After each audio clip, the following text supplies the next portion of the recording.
Très heureuse de vous retrouver dans le cadre de votre émission Un homme, un concept. Qu'est-ce qui s'est réellement passé en janvier 2015? Madame, messieurs, nous revenons sur cette actualité qui a marqué le cours, qui a marqué le temps lors de l'année passée, en janvier dernier, sur fond de l'ouvrage qui est apparu depuis janvier 2016. Il s'agit de l'insurrection populaire de janvier 2015 en République démocratique du Congo. Sur ce plateau, j'ai le plaisir de recevoir l'auteur de l'ouvrage. Vous allez le découvrir avec moi, un jeune qui a décidé de raconter, de donner sa version de fait. Y a-t-il, oui ou non, eu insurrection? Si oui, comment cela est-elle décrite dans cet ouvrage? On passe tout cela en revue. Recevez avec moi ce soir Henri Mutombo. Bonsoir et bienvenue sur ce plateau. Bonsoir madame et merci également de votre invitation. Alors jeune, vous l'êtes, je veux épargner les téléspectateurs de votre âge, mais vous l'êtes. Moi j'ai un peu votre CV, j'ai votre date de naissance, mais je vous dis qu'il est vraiment jeune, marié, père de 2 enfants, mais également manager des entreprises, chef d'entreprise et manager, mais surtout analyste politique et cadre de l'engagement pour la citoyenneté et les développements. Suivez mon regard. Il s'agit du parti cher à Martin Fayulu. Rebonsoir.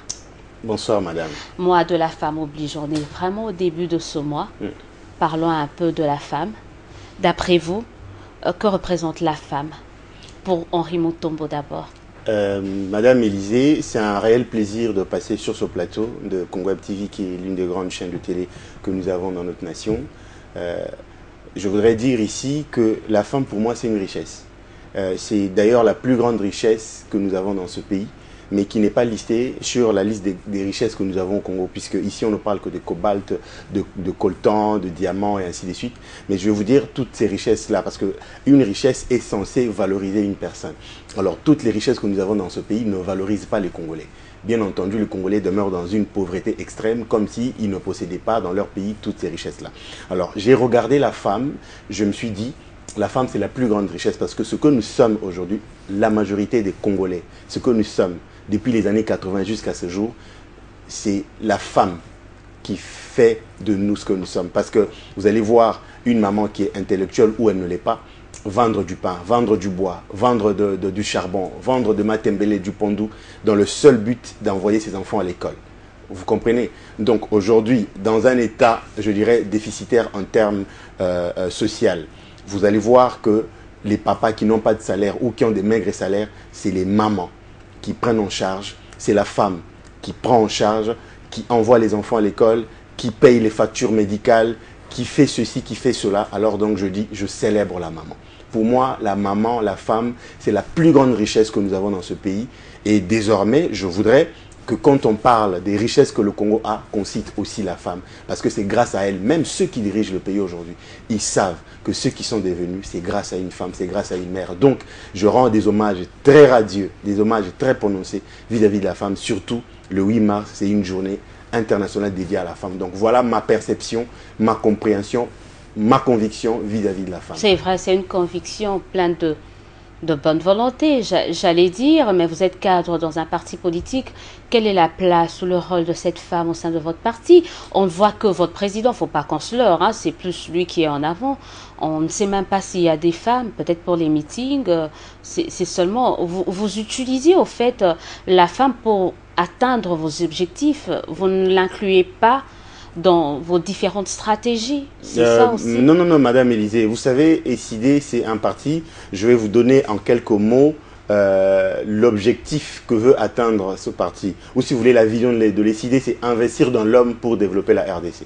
Alors quand on parle de l'homme, c'est pas seulement l'homme en tant qu'Henri Mutombo que je suis assis, qui est assis ici, ou encore les caméramans, l'homme en général, l'homme et la femme. Vous comprenez? Pour rectifier quelque chose que vous avez dit tout à l'heure, nous n'approuvons pas cette rhétorique disant parti cher à. Non. SID, c'est un parti du peuple dirigé par Martin Fayulu. Non, mais désolé, quand on voit que c'est plus votre président qui est mis en avant, il ne faut pas empêcher les journalistes de dire ça. Madame, dans toute... Et de sur quoi il incarne le parti, normal. Oui, évidemment, mais je voudrais juste apporter cette nuance. SID est le parti des Congolais, mais qui est dirigé par Martin Fayulu qui a été choisi par ces Congolais. Donc voilà, on ne va pas s'attarder sur ce petit détail. Ce que j'allais dire pour répondre à votre question, la femme a une place prépondérante, une place de choix, une place importante dans notre parti. Si on voit Fayulu, effectivement, c'est parce que c'est lui le leader. C'est lui qui incarne les valeurs, la vision de ce parti-là. Parce que toute société humaine, quand il n'y a pas un leadership, quand il n'y a pas quelqu'un qui représente cette société est vouée à la disparition.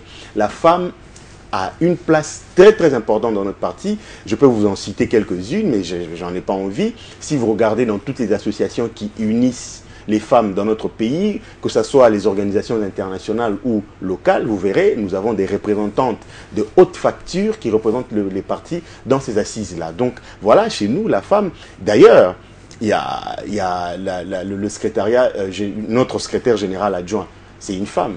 Donc vous voyez que, non, excusez-moi, nous avons une vice-présidente, vous comprenez? Donc c'est pour dire que la femme jouit d'une considération très imprescriptible dans notre parti. Votre analyse par rapport aux 30%? Non, mais écoutez, ça permettez-moi de vous dire que c'est une très mauvaise façon de cataloguer la femme. On ne peut pas dire, nous on vous donne 30%. Alors elles peuvent aller au-delà de 30%. Vous savez, on ne peut pas dire aux gens, voilà, nous vous limitons là, nous vous fixons là. Laissez les compétences s'exprimer. Nous, on n'est pas dans cette logique des 30%. Si la femme ou les femmes peuvent être beaucoup plus compétentes que les hommes, ben, elles peuvent aller même à 90%, pourquoi pas. Donc, c'est en termes de compétences et de compétitivité qu'on peut dire, voilà, tel vaut quelque chose, tel peut assumer telle responsabilité ou tel ne peut pas assumer la responsabilité. Cataloguer, catégoriser les gens ou limiter les gens dans un pourcentage bien déterminé, à mon sens, c'est une discrimination. On aura le temps de revenir sur ça, sur la place, le rôle de la femme au sein des partis politiques. Mais aujourd'hui, on va revenir sur cet ouvrage, L'insurrection populaire de janvier 2015 en République démocratique du Congo. Alors, ma première question est celle de savoir, y a-t-il vraiment eu insurrection en 2015? Bien sûr, Madame Élisée, il y a eu insurrection. Moi, j'ai lu la signification de ce mot avant d'intituler mon livre. Vous savez, l'insurrection, c'est le soulèvement populaire contre une autorité établie, contre l'arbitraire. Ce qui s'est passé en janvier, le 19, dans la semaine du 19 au 25, évidemment, c'était une insurrection, parce que ça s'est préparé. Si vous le permettez, je peux repartir en arrière. Ça a commencé le 12 janvier. Je ne sais pas si j'anticipe. Ça a commencé le 12 janvier, lors de la plénière au cours de laquelle le vice-premier ministre en charge de l'Intérieur devait lire la modification de la loi électorale. Vous vous souviendrez qu'il y a eu des bagarres, il y a eu des brouhahas dans la salle, l'opposition qui voulait empêcher la majorité de ne pas atteindre leur objectif. Et en cela, le vice-ministre en charge de l'Intérieur, qui n'avait pas lu son texte à l'endroit habituel, ça veut dire au perchoir, là, il a été faire cette lecture derrière le siège du président de l'Assemblée nationale, et des part et d'autre, il y avait ses camarades de la majorité pour le protéger de rouspétance de l'opposition. Donc, vous voyez bien que dans cette atmosphère incongrue, l'opposition était allée dehors, boycottant, ou si vous voulez, cette plénière de ce jour. Ils sont sortis dehors, ils ont fait une déclaration. Ils sont allés à Béthanie, ils ont refait la déclaration pour dire que, comme on n'a pas entendu notre son de cloche, ils ont tenu à tout prix à modifier la loi électorale, et bien nous appelons la population à aller dans la rue le 19 pour contester cette adoption de cette loi électorale. Donc il y a eu des préparations. D'autres parlent des émeutes.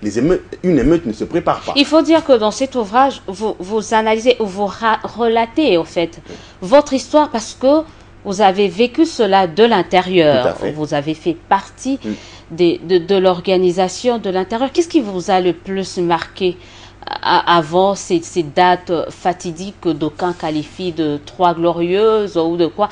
Vous qui étiez à l'intérieur, comment avez-vous vécu cette situation? Vous savez, c'était très douloureux. Avant même cette date-là, moi, ce qui m'a marqué, c'est l'engouement de la jeunesse. Parce qu'on a eu le temps de discuter avec les jeunes. La souffrance que sentaient les leaders politiques de l'opposition. Cette souffrance de voir qu'on est en train de ramener le pays en arrière, vers des choses qu'on a fustigées. On est en train de ramener le pays vers un avenir incertain. C'était ça qui m'a marqué. Vous voyez les jeunes venir et accepter même de...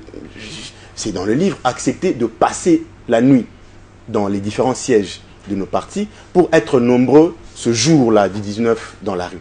Vous voyez, c'est ça qui m'a marqué. Cette conscience qui gagne aujourd'hui l'âme du Congolais. C'est pas une instrumentalisation, il ne faut pas qu'on se leurre, parce que c'est comme ça que ça a été brandi par certains, peut-être à raison également, parce que juste après ou en marge de ce que vous appelez insurrection, il y a eu quand même des casses, il y a eu des morts, il y a eu, c'était pas une instrumentalisation pour qu'ensuite briser ce pacte républicain qui est installé au pays. Mais, cher Élysée, je voudrais savoir, quand vous parlez d'instrumentalisation, à quoi est-ce que vous faites allusion? Écoutez, il n'y avait pas d'instrumentalisation. Aujourd'hui... Vous avez déformé l'information, peut-être il n'y a jamais eu. Je parle de vous, parce que j'aurais peut-être à revenir sur cette question. Vous aviez dit que vous faisiez partie de l'organisation. Il y a eu une déformation dans la formation que vous avez donnée à ces jeunes, qu'on allait, voilà, prolonger le mandat, qu'on allait faire ceci. Vous avez un peu déformé cette information qui n'était pas du tout vraie. Vous étiez dans les intentions. Non, vous savez, madame, quand il y a une action, ça veut dire il y a toute une suite logique des événements qui découleront de cette action. La modification de la loi électorale pour pouvoir obtenir le recensement dont on voulait avoir mordicus. Cette démarche consistait effectivement à prolonger, à gagner du temps pour ne pas organiser les élections dans le temps.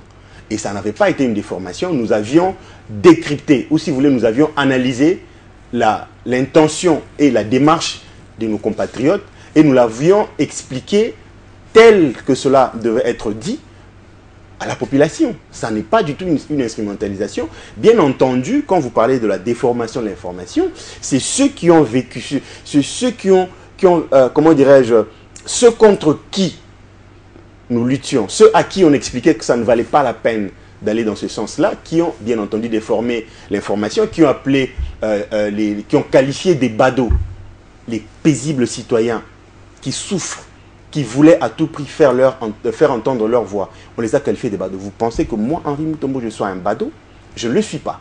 Vous pensez que tous les autres leaders de l'opposition, toute cette population, les intellectuels, qui sont réduits à une simple expression dans ce pays, qui étaient dans la rue, les mamans que moi j'ai vues, vous pensez que ces gens-là étaient des badauds? Mais rien du tout.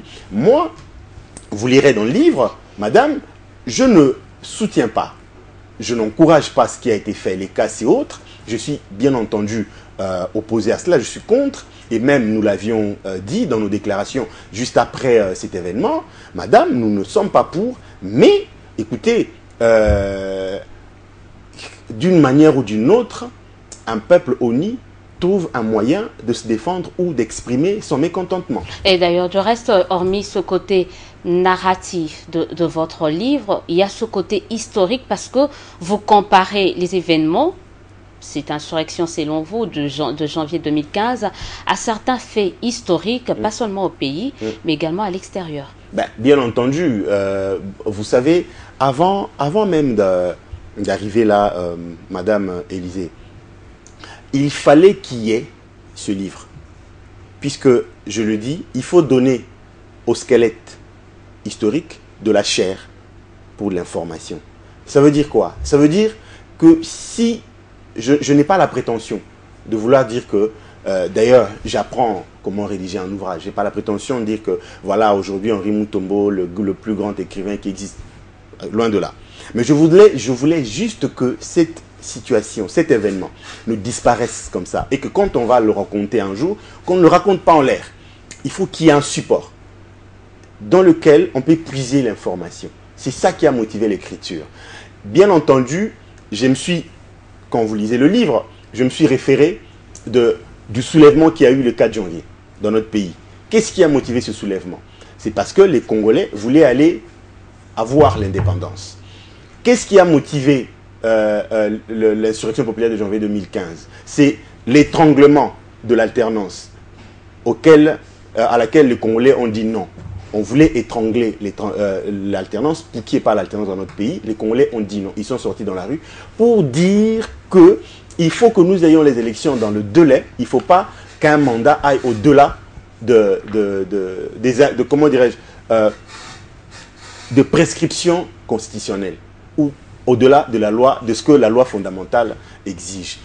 Évidemment, à des différences près, on a vu ce qui s'est passé lors du printemps arabe, ce qui s'est passé au Burkina Faso, ainsi de suite. Mais ça permet aux gens, c'est pas seulement au Congo, mais à d'autres peuples également qui vivent la même situation que nous, de s'inspirer de cette situation pour dire, tiens, si nos frères africains ont refusé de se faire dominer, si nos frères africains ont refusé pour parler de ce que vous avez dit, le pacte social, de brimer l'acte social, si ils ont protégé cela, c'est que nous également, nous pouvons protéger notre pacte social. Parce que si vous lisez notre constitution, ce pacte social auquel vous faites allusion, vous verrez que dans l'exposé des motifs, il est dit que voilà, il y a eu contestation, donc tous les régimes qui sont passés au Congo, il y a eu contestation de légitimité et il y a eu contestation également des institutions du pays. Alors pour éviter que cela ne soit vécu régulièrement, il faut limiter le nombre de mandats, ok? Et il faut déterminer le mandat à un nombre précis pour que quiconque dirige la nation puisse respecter cela. Tout simplement. Donc, dire que nous avions voulu briser le pacte social comme vous l'avez dit, pas du tout, c'est pas nous, mais c'est bien entendu les autres qui voulaient le faire. Alors, je parlais de ce côté historique, je veux lire un petit paragraphe de votre ouvrage. Par rapport à ce côté historique, il y a bien entendu eu cette référence au 4 janvier 59, mais vous comparez cet événement, voilà, je me remémorais de l'histoire de Pierre Ier le Grand, fondateur de l'Empire russe, que j'avais lu au début de mes études secondaires vers les années 90.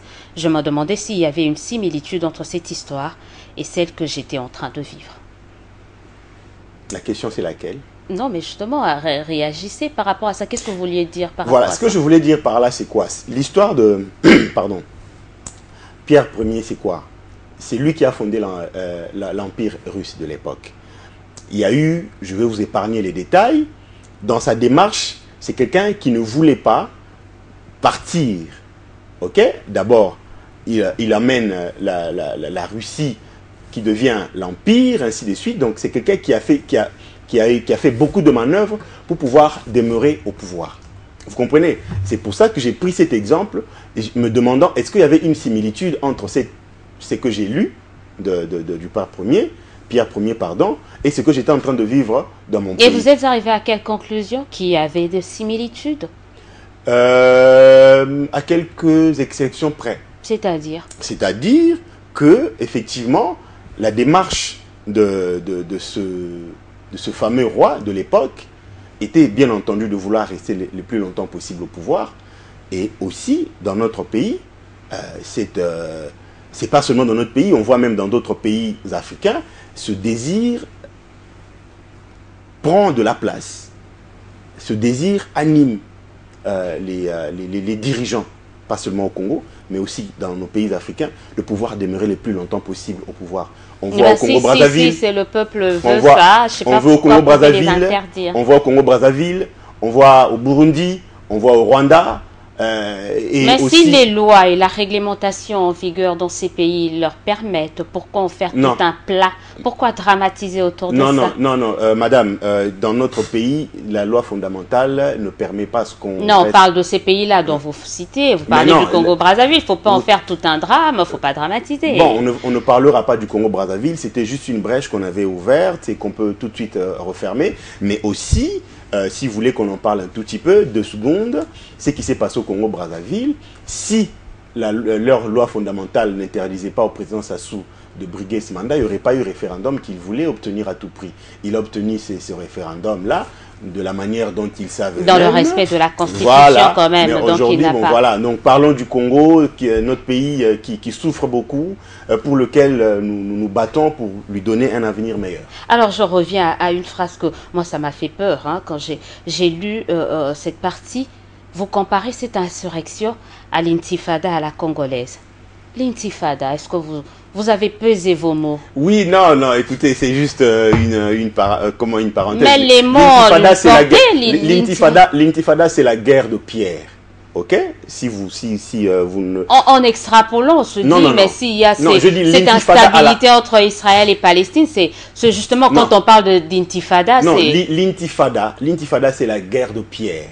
Donc je dis l'intifada à la congolaise parce qu'il y a eu les policiers qui tiraient des tirs de sommation pour disperser la foule, et la foule lapidait les policiers, lançait les pierres aux policiers pour les repousser également, afin que nous ayons la route pour arriver au Parlement. C'est pour ça que je dis l'intifada à la congolaise, madame. Il faut bien lire et comprendre ce que je vais dire. Je n'ai pas dit que nous, on avait l'intifada ici, parce que le Congo est en train de se battre contre quel pays pour se disputer la terre? Il n'y en a pas. Donc je dis l'intifada à la congolaise, prenant cette illustration pour dire que nous étions en train de lancer les pierres. Ok, les manifestants lançaient les pierres aux policiers, et les policiers, eux, ils tiraient des tirs de sommation, des tirs assourdissants pour pouvoir disperser les manifestants. Alors, il y a aussi des anecdotes dans votre livre. Lesquelles? Il y a ce côté narratif, ouais. Il y a ce côté historique, anecdotes comme par exemple, vous faites allusion à ces filles de joie ou ces dames qui ont accepté de recevoir certaines personnes. Relatez-nous un peu qu'est-ce qui s'est passé en fait, parmi madame, les anecdotes. Il y a à un moment donné, il y a eu comme un flottement. Les policiers ne tiraient plus, et les manifestants non plus. Bon, ils sont restés là, les deux camps s'observaient. Alors, il fallait se retrouver pour pouvoir gérer la crise. Parce qu'effectivement, c'est arrivé au moment où le président Fayoulou et d'autres députés étaient venus à Mayemo pour secourir un manifestant qui était touché par balle, qui était d'ailleurs à 30 cm de moi. Cette balle aurait pu m'atteindre. Nous sommes retirés dans la parcelle une parcelle de compatriotes qui nous ont reçus chez eux, et pour acheter à boire, passer des coups de fil, parce qu'il y avait des coups de fil qui entraient tout le temps. Donc, il fallait effectivement se trouver un endroit pour pouvoir se retirer. Et bien, on arrive là, on trouve ces jeunes dames qui nous accueillent avec beaucoup de chaleur, beaucoup d'enthousiasme. C'était sympathique de leur part. Et voilà, ils nous encouragent pour pouvoir continuer la lutte, parce qu'ils se disent, regardez, moi, la femme là, je me rappelle toujours comment je m'étais éclaté de rire. Elle dit, regardez, je suis très belle, mais jusqu'à ce jour, je ne peux pas me marier, parce que les jeunes qui sont censés me demander en mariage n'ont pas de boulot. Et puisque ce secteur présente bien des aléas chez nous, alors continuer à lutter pour que, bon, si jamais un jour ça peut changer dans ce pays, notre génération pourra sortir de ces chaînes dans lesquelles elle se trouve, ainsi de suite. Donc voilà, c'est un peu l'histoire que je racontais par rapport à cette séquence dans mon ouvrage. Alors, il y a ces encouragements venus des différentes personnes, continuer la lutte. Une année après, c'est que vous qualifiez d'insurrection. Y a-t-il eu des avancées où c'était un coup d'épée dans l'eau, un événement comme tous les autres quand même? Non, madame. Vous savez, quand on mène une action, le résultat, l'observation du résultat peut être bon à 100%, tout comme ça peut être bon à 60%, ça dépend. Je ne dirais pas aujourd'hui que le résultat ait été obtenu à 100%, mais il y a eu des avancées. Parce qu'on avait réussi à faire reculer la majorité. On a réussi à faire reculer le Parlement, la majorité qui voulait à tout prix à modifier la loi électorale pour avoir le recensement. Aujourd'hui, on ne parle pas de recensement, on ne parle plus de l'ONIF. Voyez-vous? Donc, quelque part, c'est une avancée. Mais nous disons que la lutte continue, parce que vous voyez actuellement comment, même cette question des élections, comment elle souffre de cette mauvaise volonté de ne pas vouloir emmener les Congolais vers les élections selon la Constitution. Donc, c'est ça. Le résultat, il est appréciable. Vous êtes intellectuel, certes, mais cadre d'un parti politique trop proche de la de l'opposition politique, vous n'avez pas l'impression que votre appartenance à cette tendance de la classe politique congolaise a un peu biaisé l'écriture de votre ouvrage? Pourquoi biaiser l'écriture de mon ouvrage, madame? Un seul son de cloche, vous n'avez peut-être pas fait la démarche d'aller écouter ce que les autres ont pensé, leurs réactions, parce que je dis, cet ouvrage ne parle que de vous, de votre expérience. Vous n'avez pas eu le temps de tendre votre oreille à ce que d'autres pensaient. Mais madame, vous savez, quand on écrit, évidemment, comme vous l'avez dit, j'ai écrit pour témoigner. Et les témoignages ont été aussi recueillis auprès de ceux qui voulaient donner leur version des faits, en tant que témoins oculaires. Vous comprenez? C'était pas un ouvrage où je devais avoir les avis et considérations de tout le monde.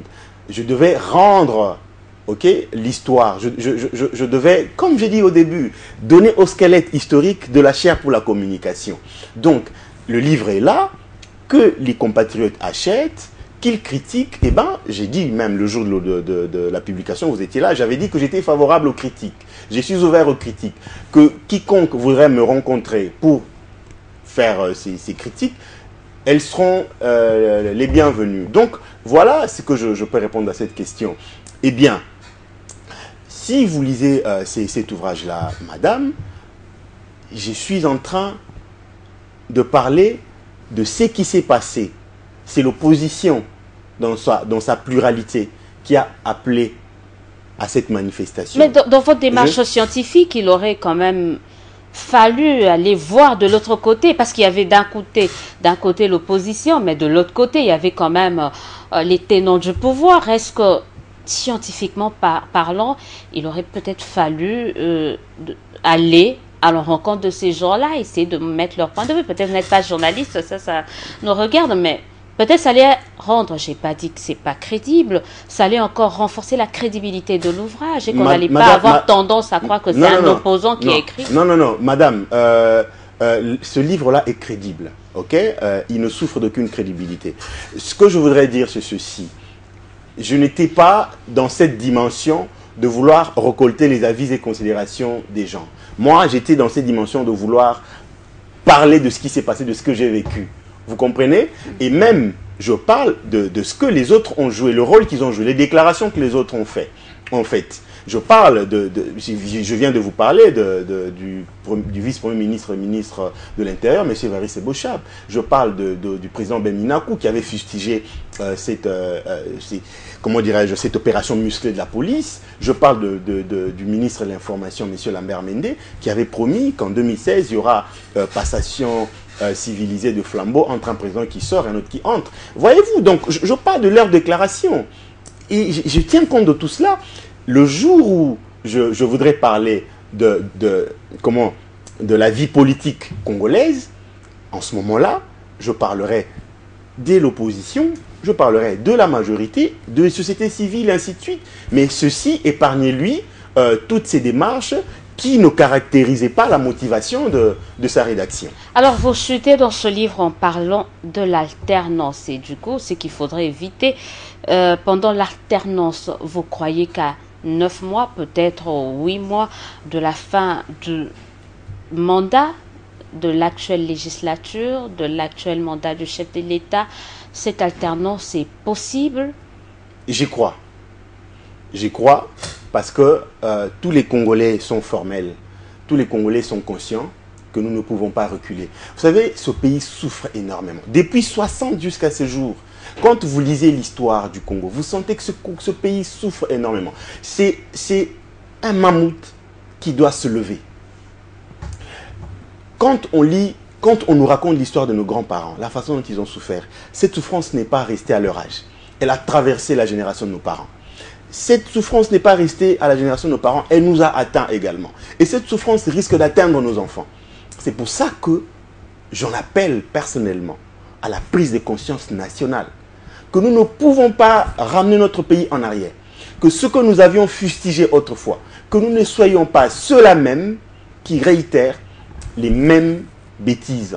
Que nous ne soyons pas nous-mêmes ceux-là qui refaçons ce qui a causé le malheur dans ce pays.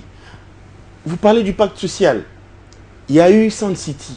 Pour reculer un peu en arrière, il y a eu AFDEL qui est venu ici. C'était pour chasser Mobutu parce qu'on estimait que trop c'était trop. Et il y a eu Sand City. Les Congolais se sont mis d'accord. Voilà désormais comment nous devons gérer notre pays. 2 mandats après, vous partez, vous laissez la place aux autres. Et c'est comme ça que ça permet à une nation de se développer. Et je dis dans le livre, le développement et la construction d'un État n'aiment pas le monopole des idées. Quand un régime, un gouvernement gère la nation pendant un temps, ils ont une expérience, comment dirais-je, ils ont leur spécialité, si vous voulez bien, dans la construction. Il y en a d'autres qui peuvent venir, ils ont leur spécialité dans le social. Il y a d'autres qui peuvent venir, ils ont leur spécialité dans ceci, dans cela. Ça permet effectivement la nation de se lever et d'aller de l'avant, d'être une nation forte, et ainsi de suite. Et c'est ce que je veux, moi, c'est ce que moi, je propose, que nous puissions respecter notre constitution, ça ne nous coûte rien. D'avoir la bonne foi, d'amener le Congolais vers le véritable développement, plutôt que de nous parler des choses qui sont cosmétiques, qui en réalité ne le sont pas. C'est par ce vœu qu'on va terminer cette émission, Henri Mutombo. Ah, déjà? Bah oui, les temps nous impartis viennent d'être épuisés. Je vois mon réalisateur me faire signe. En tout cas, c'est un réel plaisir pour nous d'échanger avec vous dans le cadre de votre ouvrage paru depuis janvier dernier à Kinshasa. Très rapidement, 30 secondes pour votre mot de la fin à ces téléspectateurs et à tous ceux qui veulent se procurer de cet ouvrage. Où est-ce qu'ils peuvent l'avoir? Au besoin, donnez votre numéro si possible. Comme ça, les gens pourront vous contacter pour se procurer l'ouvrage. Bon, l'ouvrage à l'heure actuelle, il est à Fadenhouse. Je suis en train de négocier, mais je ne sais pas pourquoi, vous permettez-moi de le dire, je ne sais pas pourquoi. Il y a des gens qui ont peur d'exposer ce livre. Mais attendez, quand Jeune Afrique vient ici, des fois, il condamne certaines choses du pouvoir. Pourtant, on l'expose dans les espaces commerciaux ici. Alors, les gens, je ne sais pas pourquoi ils ont peur. Mais jusque-là, il est à Fadenhouse. Si on va à Son et Frères, on l'achètera. Si on va aux mêmes lignes, au Grand Hôtel, je vais voir avec d'autres supermarchés de la place, Pelou Store, comment... Épargnez-nous les pubs, merci. Voilà. Permettez que je chute. Je vais voir d'autres centres commerciaux également pour pouvoir vendre ce livre ici, que je recommande à toute la jeunesse congolaise, à tous les Congolais, de l'acheter, de lire. Je répète encore que je suis favorable aux critiques. Venez donner votre version des faits et on en discutera. Ce que je voudrais dire ici pour clôturer cette émission, c'est que jeunesse congolaise, nous devons prendre conscience de notre état. On nous a toujours accusés, on réduit nos revendications à la BMW. Il faut prouver à la face du monde que nous ne sommes pas ces beer ou music woman. Nous devons prouver à la face du monde que nous avons la capacité, la possibilité de travailler, de faire de sorte que ce pays soit véritablement le moteur du développement africain. Voilà ce que je demande à la jeunesse et aussi, si vous le permettez, madame, aux dirigeants d'avoir la bonne foi, d'aimer ce pays, d'aimer leur peuple pour lequel ils ont la mission de pouvoir les rendre heureux. Voilà mon message de la fin. Encore une fois de plus, merci d'avoir été notre invité ce soir. Je rappelle qu'on a échangé autour de ce livre, L'insurrection populaire de janvier 2015 en République démocratique du Congo, vu ou vécu par Henri Mutombo. Vous qui avez vécu une autre expérience contraire, peut-être vous pouvez également rédiger et nous ramener votre ouvrage. On va discuter de ça. C'est aussi ça, la démocratie passe également par ça, par ces chocs d'idées, par ces échanges autour des idées des uns et des autres. Merci beaucoup d'avoir été de nôtres ce soir. On continue le débat sur notre page Facebook. Vos critiques également à la star d'Henri Mutombo et dans le cadre de cette émission, les critiques et vos suggestions seront toujours les bienvenues. On se dit au revoir et on se donne rendez-vous pour le dimanche prochain avec un autre numéro. Bonsoir chez vous.